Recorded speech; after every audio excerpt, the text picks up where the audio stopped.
Diable Jump. Alors, yo les Goji, c'est bro. Bah voilà, idée d'intro. Comme j'avais dit la semaine dernière, effectivement, il fallait que je change de gimmick d'intro, de machin, de phrase d'intro. Donc, vous avez été plein à m'en proposer, ça a été trop drôle, vous m'avez bien fait rire. Et donc, j'ai choisi celle qui a été le plus likée. Donc, ce qu'on va faire, c'est que chaque semaine, pour chaque review, je vais faire une gimmick d'intro différent.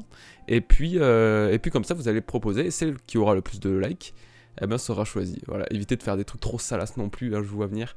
Mais en tout cas, voilà, c'était bien marrant à faire, au moins ça vous fait un petit peu participer et ça fait plaisir à tout le monde. Donc, j'espère que vous allez bien, on se retrouve aujourd'hui pour la review du chapitre 923 de One Piece qui vient tout juste de sortir. Et c'était un chapitre, alors moi j'aime bien faire ça, j'aime bien aussi faire ce petit résumé rapidement avant de commencer la review. C'était un chapitre qui n'était, alors assez répétitif étonnamment, le schéma de Oda se répète énormément. Mais il était classe, il était beau, il était finalement... Il était puissant, mais dans le sens où c'était dans la symbolique, il était très beau dans la symbolique. Et dans les dessins, dans les cases, dans les planches, il était aussi très agréable.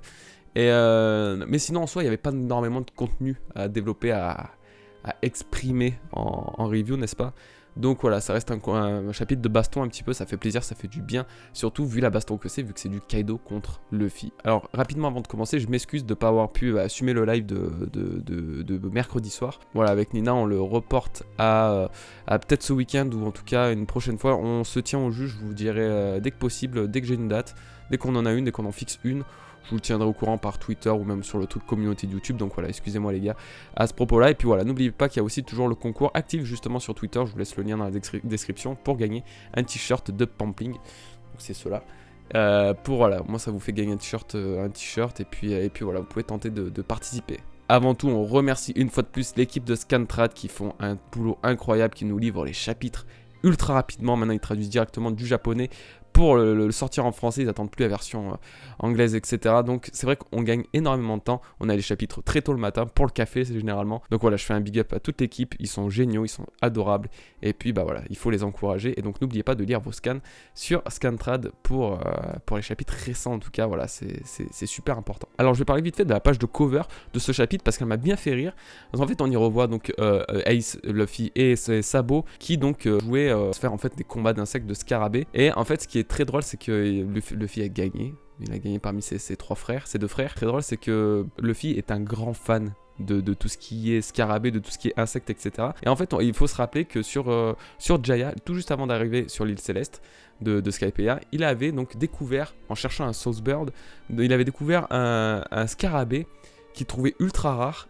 Et donc, quand Chopper à l'époque lui avait demandé s'il préférait avoir trouvé ce scarabée ou justement le One Piece, eh ben lui-même hésitait, il savait pas ce qui était le mieux pour lui. Donc ça montre toute l'étendue de son amour pour les scarabées. Et c'est vrai que c'est quelque chose qu'on ne revoit jamais quasiment dans One Piece. Et pourtant, c'est quelque chose qui est très présent dans sa nature. Donc voilà, c'est assez marrant de voir cette petite page de cover, ça fait plaisir. Et moi, ça m'a rappelé ce petit clin d'œil que j'avais vu il y a de ça pas mal de temps maintenant. Alors le chapitre suit directement le 922 où c'est carrément Luffy qui a asséné un Elephant Gun sur Kaido et donc ce dernier est tombé à terre, voilà. L'énorme dragon, la masse colossale de ce type, c'est ouf, mais on y revient un petit peu après, parce que justement on aura beaucoup plus conscience de sa taille, et c'est phénoménal, c'est littéralement la créature la plus grosse, la plus immense du monde. Même sans Joan Wolf, j'ai l'impression que en termes d'envergure, etc., de masse, il n'est pas aussi massif que lui. Je ne sais pas, je sais pas vraiment le rapport entre les deux, mais en tout cas, Kaido en forme de dragon, il est gigantesque, quoi. Alors du coup, il y a un truc intéressant, c'est que Shutenmaru semble vouloir agir un peu solo, il dit à ses coéquipiers, à ses sbires, de retourner dans la montagne, et donc je pense qu'il risque de potentiellement aider Luffy soit à s'échapper, soit à se fight contre Kaido. De toute façon, on va voir que sur la fin, ça va être plus du sauvetage, hein. Ça va pas être du tout du fight. Il y a eu du fight tout le long du chapitre, mais je pense que en tout cas pour Luffy, c'est très vite fini là. Ça s'est stoppé d'une façon assez nette, on va dire, hein, assez sauvage. Alors là, on retrouve un personnage assez inattendu parce qu'il s'agit de Speed, qui était censé ramener Otama chez elle. Le problème, c'est qu'en fait, elles ont été interceptées par Kaido. Kaido a eu vent d'un rapport un peu bizarre concernant justement cette fameuse Speed. Et donc ce qu'on voit, c'est que la Speed elle est éclatée, elle est ultra abîmée. Et en fait on voit que Kaido leur est tombé dessus. Et que la pauvre Otama, on voit juste le flanc de son corps, juste la partie gauche de son corps, avec du sang sur le côté. et donc ça laisse présager que elle aussi elle a subi le courroux de Kaido. Donc on ne sait pas vraiment ce qui s'est passé, elle est sans doute pas morte, mais elle doit être vraiment en mauvais état, surtout que c'est une gamine. C'est super étonnant qu'Oda fasse un truc pareil, donc moi ça m'a choqué pour le coup. Et donc je me demande bien ce qui a pu se passer, dans le sens où qu'est-ce qu'Otama a finalement. Et en fait cette scène elle m'a beaucoup touché, parce que ça fait longtemps que j'avais pas eu autant de frissons dans One Piece. C'est cette façon dont Luffy a su réagir en apprenant ça de la bouche de Speed, que justement Otama avait été aussi blessé. Il s'en est voulu de ne pas l'avoir ramené lui-même, etc. Et on y retrouve ce Luffy, ça est ultra, on va dire, conscient de ses, j'allais dire conscient de ses actes, mais il va montrer après tout juste après que non, mais pas conscient de ses actes, mais toujours mature. Ça je le redis à peu près toutes les 2-3 reviews, donc je vais éviter d'utiliser ce terme, mais bon voilà, vous voyez où je veux en venir. On trouve ce Luffy qui a conscience de tout, de ce bordel, quoi. Et il est, je sais pas, son visage, la façon dont il était dessiné, la scène, ça m'a vraiment fait, putain, ça m'a fait des frissons de ouf. Donc voilà. Donc Luffy décide d'en finir dès maintenant avec Kaido. On le connaît, sous l'impulsion de la colère. Il est incontrôlable, et puis voilà, c'est Luffy fidèle à lui-même, quoi. Alors il provoque Kaido, lui fait son habituel speech sur le fait qu'il va devenir le roi des pirates. Ce à quoi Kaido rétorque avec son Boro Breath, donc c'est le Breath, c'est le souffle destructeur de la mort qui tue, n'est-ce pas? Celui donc qu'il a utilisé sur le château d'Oden. D'ailleurs on n'a pas vu le groupe de Sanji, on ne sait pas ce qu'il en est, s'ils ont été touchés ou pas. On se doute que non, mais voilà, donc du coup il va réutiliser cette technique sur Luffy. Luffy bien sûr, il esquive facilement. Et puis là on en vient un peu justement à toute la partie vraiment combat. Les scènes sont classiques, hein, mais terriblement efficaces et hyper hypantes. Voilà, il n'y a pas énormément de nouveaux, à part le fait quand même que ce soit Luffy qui se fight contre un empereur, et surtout Kaido qui est considéré, qui est on va dire ultra attendu depuis des années, et dont le combat est vraiment voilà, enfin là on a les prémices de quelque chose qui fait partie des choses les plus attendues de One Piece. Donc c'est clair que c'est ultra hypant, même si voilà, on sait très bien comment ça va finir. On savait très bien que malgré tout Luffy n'allait pas faire grand chose face à lui, c'était prévisible. D'ailleurs je vais même parler dans la review que le seul coup de son Elephant Gun allait comment dire, juste le dessouler. C'est ce qui est arrivé, ça a dessoulé Kaido un peu, et il s'est remis un peu dans son esprit, dans son état normal. Mais il est vrai que du coup bon, ça quand même, c'est des scènes on va dire basique, mais c'était super efficace, et surtout ça a une très grosse symbolique. Bon, et du coup voilà, là on voit vraiment l'envergure de Kaido qui prend, je sais pas, une bonne partie de la ville de Kore, je crois que c'est Kore, je sais plus, ou Okobore, je sais pas. Bref, je sais plus quelle ville c'est, mais en tout cas, le Kaido est gigantesque. Je me demande, ouais, comme je le disais, je me demande même s'il est pas aussi grand et massif que Sanjuan Wolf. En tout cas, je pense que c'est clairement une des créatures ou des personnages les plus immenses de One Piece. Donc voilà, je sais pas vraiment quelles sont sa réelle taille comparée aux autres, etc. Mais en tout cas, c'est incomparable face aux géants ou quoi. Donc là, déjà, en fait, ça rend le personnage encore plus, on va dire, intimidant, le fait que ce soit un dragon, etc. Sachant que Kaido, quand même, il perd une certaine crédibilité quand on le voit ivre, quand on le voit faire des têtes cheloues, quand on le voit pleurer ou quoi. Il a l'alcool très, très mauvais, très sentimental, on va dire. Et du coup, en fait, c'est vrai que du coup, de le voir dans ces états-là, et maintenant après le voir en dragon, avec cette forme, cette envergure, cette puissance, cette insensibilité à tout, tu sais pas trop comment prendre Kaido au final, tu sais pas trop comment réagir face à lui. Et cette taille quand même donne une certaine impression de, ça impose, sévère. Donc Luffy là, le martèle de coups, l'empereur tombe à terre, et c'est là où il reprend forme. Et là il reprend forme, c'est-à-dire qu'il reprend sa forme humaine normale. Et du coup, moi je pense que ça, alors je ne sais pas, je préfère prendre des pincettes, mais je pense que ça contredit un peu toute la théorie du fruit de l'Oni, parce qu'on sait que les utilisateurs de fruits du démon perdent légèrement conscience ou quelque chose comme ça, ou du moins sont un peu déstabilisés, ils perdent donc leur forme de Zoan ou quoi que ce soit. Donc là je me suis dit, je pense que la partie Zoan de Kaido a été, on va dire, annulée, ou du moins peut-être lui-même il a repris sa forme normale, mais en tout cas bon, on le retrouve en mode humanoïde ou Oni, et donc je pense que ça valide rien, mais je pense que ça confirme peut-être un petit peu le fait quand même que Kaido est bien le fruit du dragon, quoi, au final. Donc voilà, ça reste quand même à voir, il n'y a rien qui est prouvé, il n'y a rien qui est validé. Mais moi, c'est la première impression que j'ai eue, donc ça reste à voir. Là, du coup, on a Luffy qui passe en Gear Force, parce que justement, il veut arrêter. Pour lui, c'est le moment ou jamais de mettre un terme à Kaido et à tout son équipage, à tout le bordel qu'il fait, quoi. C'est Kaido, quoi. Donc voilà, il en profite pour se mettre en Gear Force, et lui balance toutes ses techniques, genre, il y va à fond. Il se met en mode Bondoman, et c'est des bandades, quoi. Ce qui a quand même bien tapé dans l'œil de Shutenmaru au passage, donc je pense que Luffy a gagné une certaine crédibilité, ou du moins Shutenmaru estime pas mal Luffy. Et vu que ce personnage risque d'être très important et très intéressant pour la suite, ce samouraï, il faut vraiment le garder en tête. Je pense que ça va être une des figures Ça l'est déjà, mais ça va être vraiment l'une des figures principales de Wano et de l'arc. Je pense que son rôle sera très utile, voire même j'allais dire son sacrifice, parce que lui je le sens se sacrifier à un moment ou l'autre. Il a son aspect un peu nonchalant, etc. Mais au fond ça va être, si c'est pas un amour, c'est quelqu'un de très honorable, comme les samouraïs. Et malgré son air, et je suis sûr que lui il réserve de très bonnes surprises. J'ai énormément confiance en ce personnage, je sais même pas pourquoi. Mais bon, du coup, malgré tout, voilà, Luffy se déchaîne sur Kaido, ce dernier tombe. Mais bon, ça ne suffira pas. Toute la puissance de Luffy et tout en mode Gear Force, enfin, ça a rien changé. C'est la première fois que c'est autant inutile contre un personnage.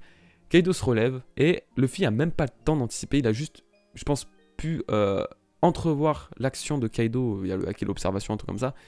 Que ce dernier était déjà derrière Luffy à lui avoir asséné un de ses coups. Donc en plus d'être massif, en plus d'être puissant, en plus d'être insensible, le truc a une vitesse colossale, bien évidemment, et du coup, Luffy s'est fait littéralement one-shot. Il s'est fait one-shot en Gear Force, le truc, enfin, il était KO, ça s'est fini comme ça. Bon alors du coup, qu'est-ce qu'il en est du pouvoir de Kaido, de la puissance de Kaido? C'est un sujet que j'ai pas mal traité dans les dernières vidéos, j'ai pas envie non plus de trop forcer avec ça, malheureusement, tout tourne autour de lui en ce moment, enfin c'est pas malheureusement, au contraire c'est cool, mais avec mes dernières vidéos il y a énormément de choses qui tournent autour de lui, ça risque d'être redondant, mais là j'en viens à penser que l'histoire la théorie de l'Ope no Mi qui a été utilisée de façon ultime pour justement lui conférer une vie éternelle ou une jeunesse éternelle, enfin bref le truc de la fontaine de jouvence sur Kaido, je pense que c'est erroné.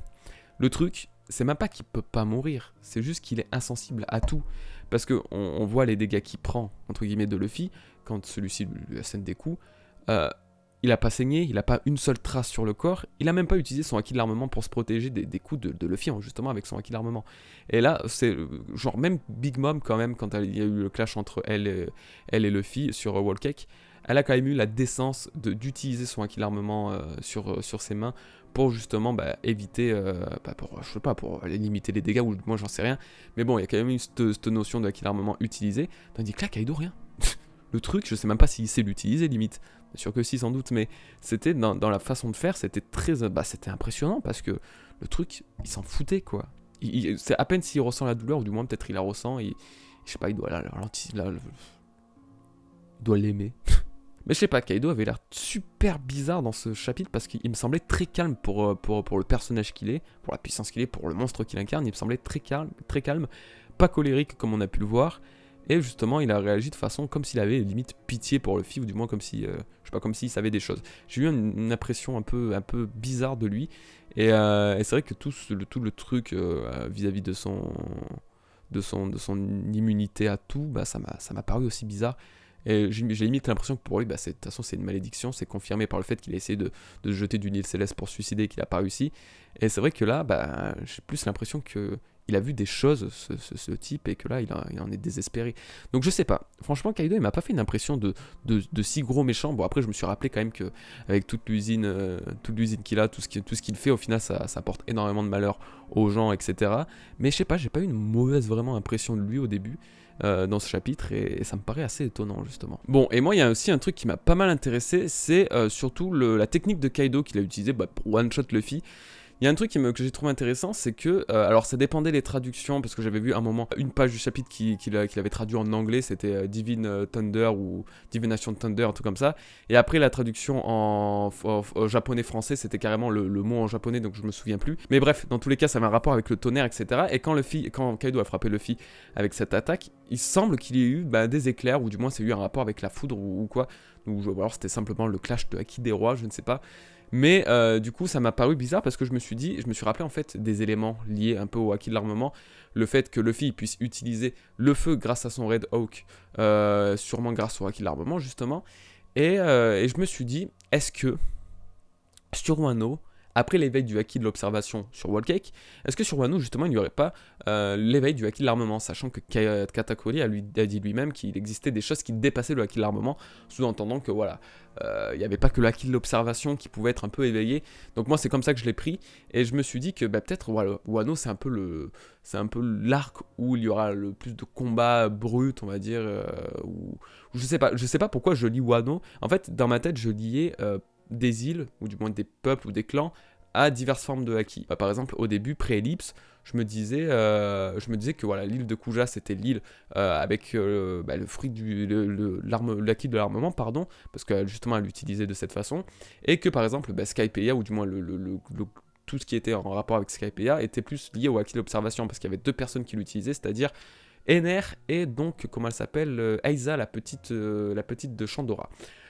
Chandienne. Bref. Donc du coup, je sais pas pourquoi je me suis dit, je lead comme ça des tribus, des peuples à des trucs à des haki, des formes de haki, parce que je pense qu'ils doivent être plus avancés ou quoi. Bref, je me dis que voilà, sur Wano, il est possible qu'on ait justement qu'on en sache plus sur le haki de l'armement et plus sur son véritable utilisation, et ce que ça peut faire ou non. Donc voilà, je pense que c'est de cette façon qu'on aura l'éveil, ou du moins qu'on comprendra un peu la façon dont est généré les éléments quand, sur des techniques quand il n'y a aucun lieu d'être, comme par exemple le Red Hawk de Luffy qui il peut utiliser du feu alors que le mec il est en caoutchouc, ça n'a aucun sens. En soi, ça n'a aucun sens. Bon, sinon voilà, j'en ai fini avec cette review. Je sais pas comment Oda va gérer son combat Luffy contre Kaido, comment il va gérer la défaite de Kaido. Mais moi, en tout cas, j'espère qu'il va pas foirer, parce que là, pour le coup, pour moi, c'est très mal parti dans le sens où Kaido, il est increvable, il est imbattable, et je sais que Luffy va trouver sa faiblesse, c'est sûr. C'est comme ça que ça se passe à chaque fois. Mais il a intérêt à bien le faire, parce que il faut pas qu'il nous sorte un truc daubé.